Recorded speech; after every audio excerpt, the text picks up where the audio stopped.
नमस्कार। बहुत स्वागत है आप सभी दर्शकों का मीन राशि के लिए 2025 में घटित होने वाली 10 महत्वपूर्ण घटनाओं से संबंधित इस वीडियो में।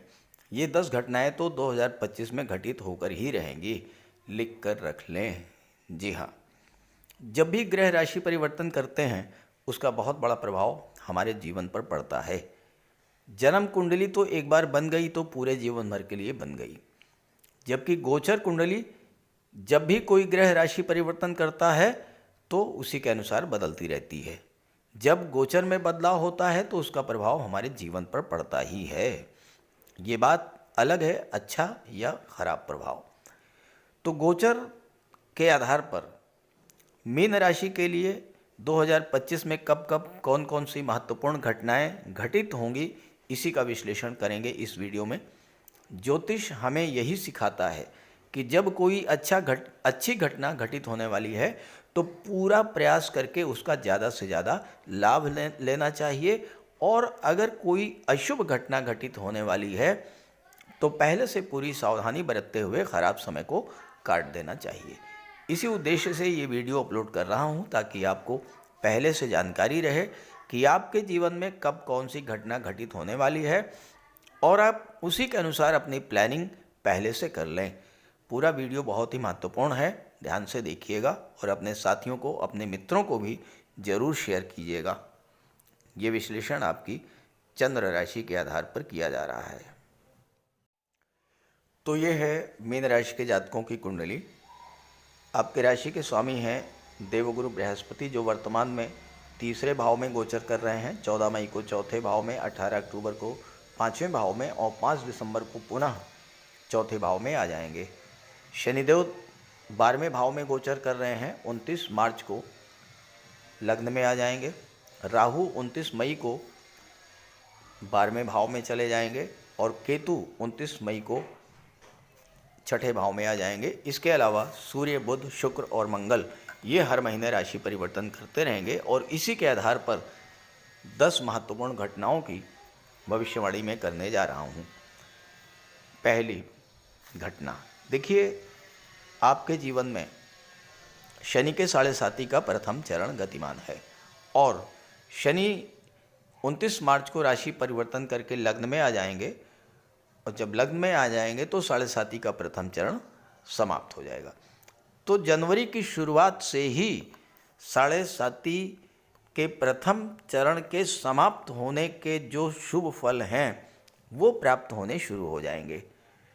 आप देखिएगा, धीरे धीरे आपके खर्चों में कमी आनी शुरू हो जाएगी, आपके स्वास्थ्य में सुधार आने लगेगा। कोर्ट कचहरी का कोई मैटर था वो सॉल्व होगा। शनि 30 वर्ष के बाद आपके लग्न में आने जा रहे हैं और 7.5 का पहला चरण समाप्त होगा। मन की चिंता, तनाव और डिप्रेशन की स्थिति से भी आपको राहत मिलेगी। दूसरी घटना 29 मार्च को घटित होगी जब शनि कुंडली में लग्न के भाव में आ जाएंगे और शनि की दृष्टि कुंडली के 7वें भाव पर पड़ेगी। यहाँ पर आपके 7.5 का दूसरा चरण शुरू हो जाएगा। शनि दूसरे चरण में बहुत ज़्यादा तपाते हैं, बहुत ज़्यादा कष्ट देते हैं। हालांकि प्रथम चरण भी बहुत अच्छा नहीं था, लेकिन दूसरा चरण भी आपको सावधान रहना पड़ेगा। तो सावधानी आपको आपके रिलेशंस को लेकर रखनी होगी, भाई बहनों से, जीवन साथी से, बिजनेस पार्टनर से, जहाँ पर आप कार्य करते हैं, अपने सहकर्मियों से, बॉस से, सीनियर से रिलेशंस ख़राब हो सकते हैं, इससे आपको बचना है। अपने कार्यस्थल पर आलस्य से बचना है और अपने डेली रूटीन को बिल्कुल सही रखना है। तीसरी जो घटना है ये बहुत महत्वपूर्ण घटना आपके लिए होने जा रही है। ये पहली बार ऐसा होने जा रहा है कि सुखों के कारक, धन के कारक, सौंदर्य के कारक, कंफर्ट के कारक, लग्जरी के कारक, प्रेम, आकर्षण, विवाह, दाम्पत्य सुखों के कारक शुक्र पूरे 4 महीने के लिए अपनी उच्च की राशि में गोचर करें। ये बहुत महत्वपूर्ण घटना है और 2025 इसी वजह से बहुत ज़्यादा महत्वपूर्ण भी है। 28 अक्टूबर को शुक्र आपके लग्न में आ जाएंगे और 28 जनवरी को और 28 जनवरी से 31 मई तक शुक्र लग्न में रहेंगे अपनी उच्च की राशि में, और यहाँ शुक्र मालव्य राजयोग बनाएंगे। मालव्य राजयोग सुख का राजयोग है, धन का राजयोग है, कंफर्ट का, लग्जरी का।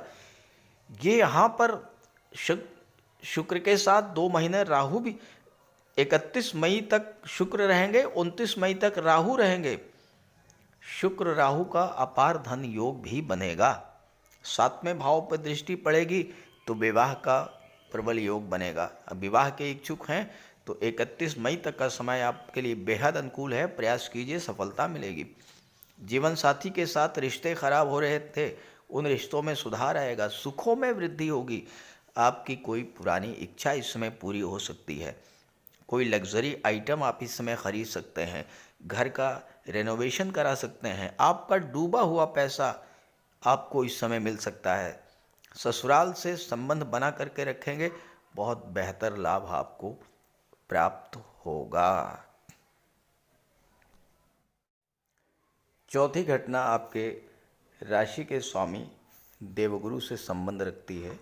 देवगुरु 14 मई को राशि परिवर्तन करके चौथे भाव में, केंद्र के भाव में आ जाएंगे। गुरु आपके लिए सुख सुविधाएं लेकर के आएंगे। यहाँ आपके सुखों में वृद्धि करेंगे। संतान प्राप्ति का योग बनेगा, विवाह का सुख मिलेगा, प्रॉपर्टी का सुख मिलेगा। आप प्रॉपर्टी खरीदेंगे, घर को रेनोवेट करेंगे, घर का विस्तार करेंगे और घर में सुख सुविधाओं के साधन मिलेंगे, बढ़ेंगे। गुरु की दृष्टि यहाँ पर गोचर करते हुए 10वें भाव पर पड़ेगी तो कैरियर की दृष्टि से भी ये समय बेहद अनुकूल रहेगा। आपको प्रमोशन का लाभ मिल सकता है, वेतन वृद्धि हो सकती है, कोई महत्वपूर्ण जिम्मेदारी का पद आपको सौंपा जा सकता है। और अगर आप अपने बिजनेस का विस्तार करना चाहते हैं तो उसके लिए भी गुरु आपकी पूरी हेल्प करेंगे। कोई यहाँ पर गोचर करते हुए गुरु की दृष्टि 8वें भाव पर पड़ेगी और गुरु की दृष्टि 12वें भाव पर भी पड़ेगी। तो कोई ना कोई बिजनेस टूर आपके लिए इंतज़ार कर रहा होगा। 14 मई के बाद आप विदेश जा सकते हैं। ऑफिशियल टूर से बिजनेस टूर को लेकर के विदेश यात्राओं का योग बनेगा। साथ ही साथ 15 जून को सूर्य आ जाएंगे चौथे भाव में। 1 माह तक सूर्य और गुरु की युति बनेगी यहाँ पर, और सूर्य गुरु का प्रभाव जब आपके 10वें भाव पर होगा तो आपके करियर के लिए ये समय बेहद अनुकूल रहेगा। 30 अक्टूबर 2023 से ही राहु आपके लग्न के भाव में गोचर कर रहे हैं और राहु के कारण चूंकि 7वें भाव पे दृष्टि थी तो आपके दाम्पत्य जीवन में कुछ न कुछ समस्या लगातार बनी रही है। लेकिन 18 मई को 29 मई को राहु राशि परिवर्तन करके 12वें भाव में चले जाएंगे तो आपके मैरिज लाइफ में चल रही समस्याओं का अंत होगा। ये है 6वीं घटना और ये आपके दाम्पत्य जीवन के लिए बेहद महत्वपूर्ण रहेगी। राहु का हटना आपके मैरिज लाइफ में सुधार लाएगा, जीवन साथी से तालमेल बेहतर होगा, मन में जो भ्रम की, गलतफहमी की स्थितियां बनी हुई थी वो समाप्त होंगी और विवाह की संभावनाएं भी अत्यंत प्रबल होंगी। 7वीं घटना 29/5 को राहु 12वें भाव में चले जाएंगे और यहाँ पर अपने मित्र शनि की राशि में गोचर करेंगे तो विदेश जाने के सपने पूरे होंगे। चूँकि राहु विदेश के कारक होते हैं किसी एमएनसी में, किसी मल्टीनेशनल कंपनी में आपको नौकरी मिल सकती है। राहु की दृष्टि 8वें भाव पर पड़ेगी, अचानक से धन लाभ हो सकता है। डूबा हुआ पैसा आप प्रयास करेंगे तो आपको मिल सकता है। अचानक नौकरी मिल सकती है। विदेश में घर वाहन का सपना पूरा हो सकता है और ससुराल पक्ष से आपको विशेष लाभ मिलेगा। 8वीं जो घटना है ये 16 जुलाई को घटित होगी। 16 जुलाई से लेकर के और 17 अक्टूबर तक सूर्य का गोचर पंचम भाव में, त्रिकोण के भाव में, फिर छठे भाव में अपनी ही राशि में, और फिर 7वें भाव में मित्र की राशि कन्या राशि में होगा। ये 3 महीने 16 जनवरी से 17 अक्टूबर तक सूर्य का जो ये गोचर है छात्रों के लिए जबरदस्त लाभ देने वाला होगा। जो छात्र नौकरी की तलाश कर रहे हैं, नौकरी के लिए प्रयासरत हैं, उनके लिए बेहद अनुकूल समय ये रहेगा। इसके अलावा जो 8वीं घटना है उसका संबंध मंगल से है। मंगल 27 अक्टूबर को भाग्य भाव में आ जाएंगे और इसके बाद कर्म के भाव में रहेंगे। 27 अक्टूबर से लेकर के पूरा दिसंबर लास्ट तक मंगल आपके लिए बेहद अनुकूल रहेंगे, क्योंकि मंगल आपके राशि के स्वामी देवगुरु बृहस्पति के मित्र हैं, आपके लिए प्रबल योग कारक हैं। तो ये जो 27 अक्टूबर के बाद का समय है, मंगल का गोचर आपके भाग्य को सपोर्ट करेगा। और चूंकि मंगल धन के स्वामी हैं तो इस समय आपको धन प्राप्ति और प्रॉपर्टी को प्राप्त करने का बेहद अनुकूल समय रहेगा। अगर पैतृक संपत्ति को लेकर के कोई विवाद की स्थिति बनी हुई है तो उससे भी आपको राहत मिलेगी।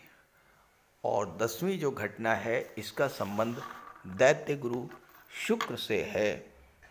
एक बार फिर से शुक्र 2 नवंबर से और दिसंबर लास्ट तक कुंडली के 8वें भाव में, 9वें भाव में और 10वें भाव में गोचर करेंगे। 2 नवंबर को शुक्र जब 8वें भाव में आएंगे, यहाँ विपरीत राजयोग बनेगा। तो ये समय धन प्राप्ति की दृष्टि से बहुत अनुकूल रहेगा। आपका डूबा हुआ धन मिलेगा, ससुराल पक्ष से धन प्राप्ति होगी। मीन राशि के जातक जो रियल एस्टेट से जुड़े हैं उनको भी जबरदस्त धन प्राप्ति का योग बनेगा। तो ये थी वो 10 घटनाएं जो 2025 में घटित होने जा रही हैं। इस गोचर का पूरा लाभ उठाइए। जो घटनाएं जब घटित होने संभावित हैं उसके अनुरूप अगर आप प्लानिंग करेंगे, एफर्ट करेंगे, और अगर आपकी जन्म कुंडली में संबंधित ग्रह मजबूत हुए या आपके जीवन में उस ग्रह की महादशा या अंतर्दशा गतिमान हुई तो उस तरह की घटनाएं घटित होनी ही होनी है। तो ये वीडियो, ये जानकारी अपने साथियों मित्रों को भी शेयर कीजिएगा। नमस्कार।